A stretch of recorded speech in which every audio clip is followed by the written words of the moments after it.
तो चलो पलटते हैं इतिहास के पन्ने। चलो मान लेते हैं कि आज भी भाप से चलने वाली शाफ्ट की मदद से इंडस्ट्री और ट्रांसपोर्टेशन के पहियों को घुमाया जाता है और इस तरह के इंजन में हीट एनर्जी मैकेनिकल एनर्जी में बदलती है। स्टीम इंजन में बॉयलर से आने वाली भाप सिलेंडर में बारी बारी आगे और पीछे दोनों तरफ से पिस्टन को धकेलती है, जो पिस्टन के रेसिप्रोकेटिंग मोशन को पिस्टन रॉड की सहायता से, जो कि एक ऑफ सेंटर पॉइंट पर जुड़ा होगा, किससे, फ्लाई व्हील से, उसको घुमाने का काम करती है, यानी रेसिप्रोकेटिंग से रोटेटरी मोशन में बदल देती है। इस रॉड को ऑफ सेंटर में क्यों लगाया? अगर सेंटर में लगाते तो ये ससुरा घूमता ही नहीं। चलो एक बात बताओ, क्या बिना पिस्टन की सहायता से रोटेटरी मोशन बनाया जा सकता है? अरे बिल्कुल बनाया जा सकता है, अभी बना देते हैं। एक प्रेशर कुकर लो, उसमें पानी भरो, गैस पे चढ़ाओ, शटल को हटा के एक पाइप लगाओ और उस पाइप को किसी टरबाइन की तरफ कर दो। टरबाइन कर देगी घूमना शुरू। इसका मतलब ये हुआ कि एयर प्रेशर को डायरेक्ट इस्तेमाल करके टरबाइन को घुमाया जा सकता है, वो भी बिना पिस्टन सिलेंडर के। इसे हम एक्सटर्नल कंबस्शन इंजन भी बोलेंगे, क्योंकि फ्यूल को हम पावर आउटपुट की जगह से अलग जला रहे हैं और इस तरह से जन्म हुआ स्टीम टरबाइन का। पेट्रोल और डीजल इंजन को इंटरनल कंबस्शन इंजन कहा जाता है और उसका कारण भी है, क्योंकि उन दोनों इंजन में फ्यूल को वहीं पर जलाया जा रहा है जहां पर पिस्टन पावर बना रहा है, यानी फ्यूल पावर आउटपुट के डायरेक्ट कांटेक्ट में है। पर क्या किसी इंटरनल कंबस्शन इंजन से डायरेक्ट रोटरी मोशन प्राप्त किया जा सकता है? बिल्कुल, अभी कर देते हैं। एक पाइप लो,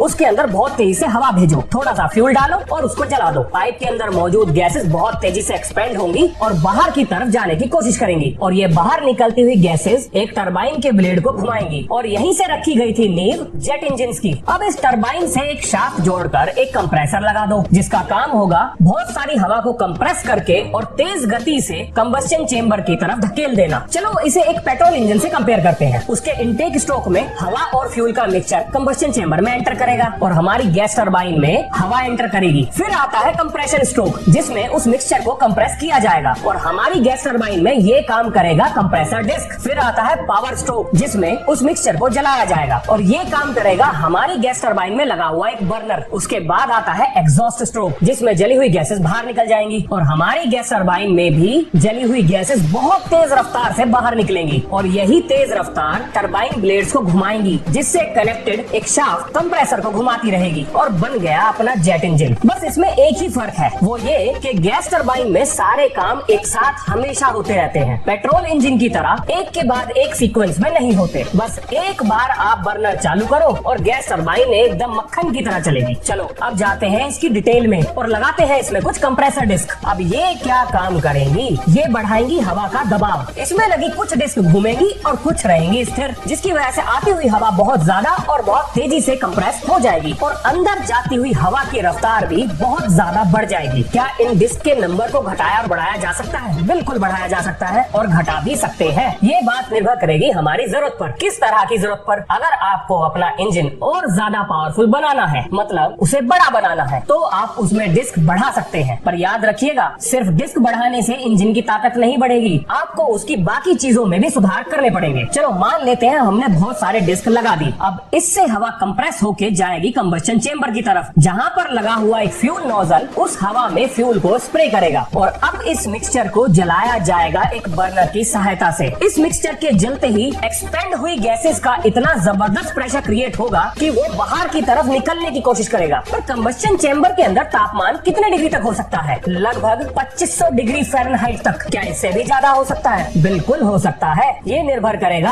आपके इंजन की ताकत और एयर फ्यूल के रेशो पर। क्या इसमें सिर्फ एक ही कंबस्शन चेंबर होगा? नहीं, आप इसमें एक और कंबस्शन चेंबर भी जोड़ सकते हैं। क्या इसमें सिर्फ एक ही टरबाइन व्हील का इस्तेमाल होगा? नहीं, आप उनकी संख्या जरूरत के हिसाब से बढ़ा और घटा सकते हैं। एक टरबाइन वाले इंजन को सिंगल स्टेज टरबाइन कहा जाता है, जिसमें एक व्हील स्टेशनरी और दूसरा घूमने का काम करता है। आमतौर पे टरबाइन ब्लेड एक्सियल टाइप के होते हैं। अगर आप इसमें टरबाइन ब्लेड को बढ़ाएंगे तो उसे मल्टी स्टेज इंजन कहा जाएगा और क्योंकि टरबाइन से जुड़ी हुई शाफ्ट की रफ्तार लगभग 50,000 आरपीएम से भी तेज रफ्तार पे घूम सकती है, इसलिए टरबाइन के ब्लेड हीट रेजिस्टेंस और हाई टेंसाइल स्ट्रेंथ वाले मटेरियल से बनाए जाते हैं। चलो इसे टर्बोजेट में बदल देते हैं। क्या करना पड़ेगा? एक टेपर करे हुए पाइप को इससे जोड़ दो, जिससे निकलती हुई गैसेस की रफ्तार बढ़ जाएगी। अब इसे कहा जाएगा टर्बोजेट और ये इस्तेमाल होगा एयरप्लेन्स में। आप इसके कंपोनेंट यहाँ पर देख सकते हैं। ये रहा आपका कंप्रेसर और ये है आपका कंबस्शन चेंबर और ये रहा आपका टेल पाइप और यही सब मिलके देते हैं थ्रस्ट। यहाँ पर एक मिसकंसेप्शन दूर करना बहुत जरूरी है। बहुत से लोगों को ऐसा लगता है कि थ्रस्ट इंजन से निकलने वाली गैस गैसेस बाहर की गैसेस पर दबाव डाल के उत्पन्न करती हैं, जबकि ऐसा बिल्कुल भी नहीं है। थ्रस्ट इंजन के बाहर से नहीं बल्कि इंजन के अंदर पैदा होता है। चलो इसकी सबसे सिंपल एक्सप्लेनेशन देता हूँ। एक गुब्बारे में भरी हुई हवा हर डायरेक्शन में बराबर प्रेशर लगाती है और एक दूसरे को पूरी तरह से बैलेंस करती है, लेकिन जैसे ही आप हवा को बैलून से बाहर निकलने का रास्ता दोगे तो उस पॉइंट पर लगने वाली फोर्स या प्रेशर घटना शुरू कर देगा और उसके विपरीत दिशा में लगने वाली फोर्स या प्रेशर बड़ा हो जाएगा और यही अनबैलेंस फोर्स बैलून को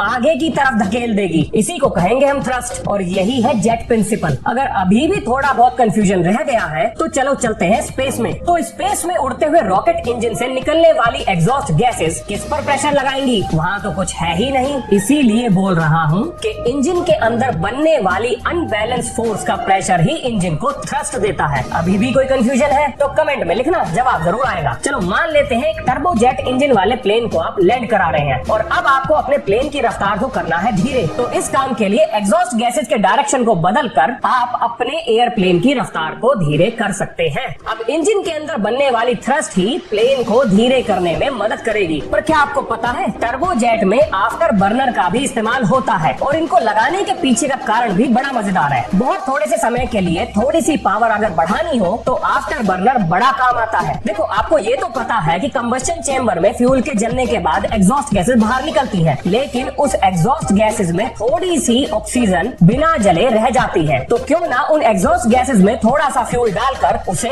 एक बार फिर से जला दें। और क्योंकि एग्जॉस्ट गैसेस का टेम्परेचर पहले ही काफी ज्यादा होगा तो यहाँ पर हमें बर्नर लगाने की भी जरूरत नहीं पड़ेगी। इससे फायदा क्या होगा भाई साहब? ताकत और रफ्तार दोनों बढ़ने वाली है। चलो जब इतना बता ही दिया है तो फैन जेट भी सीख ही लो। इस तरह के इंजन में कंप्रेसर डिस्क के सामने प्री कंप्रेसर डिस्क को लगाया जाएगा, जिनका साइज थोड़ा बड़ा होता है और वो इंजन के अंदर जाने वाली हवा को थोड़ा कंप्रेस पहले ही कर देती हैं। फायदा क्या होगा? फायदा होगा ये कि अब पहले से ज्यादा हवा का वॉल्यूम इंजन के अंदर एंटर करेगा और ज्यादा हवा होने से बर्निंग के बाद ज्यादा एक्सपेंशन होगा जो देगा ज्यादा थ्रस्ट। अगर इन सब चीजों के सामने एक पंखा लगा दिया जाए तो उस इंजन को टर्बो प्रॉप इंजन कहते हैं और इस पंखे को एक गियर ट्रेन की सहायता से चलाया जाता है और इस गियर ट्रेन को चलने की ताकत देती है अपनी टरबाइन की शाफ्ट। टर्बो प्रॉप इंजन का इस्तेमाल मध्यम गति पर बहुत दूरी तक उड़ने के लिए किया जाता है। गैस टरबाइन इंजन से जनरेटर भी बनाए जा सकते हैं और इसको डिस्कस करें किसी और वीडियो में। लास्ट में आपके लिए एक सवाल, आपके हिसाब से जेट इंजन में ऐसा कौन सा बदलाव करें कि इसकी पावर और एफिशिएंसी दोनों ही बढ़ जाए? दौड़ाओ अपना दिमाग और लिखो एक बढ़िया जवाब। तो मिलते हैं नेक्स्ट वीडियो में।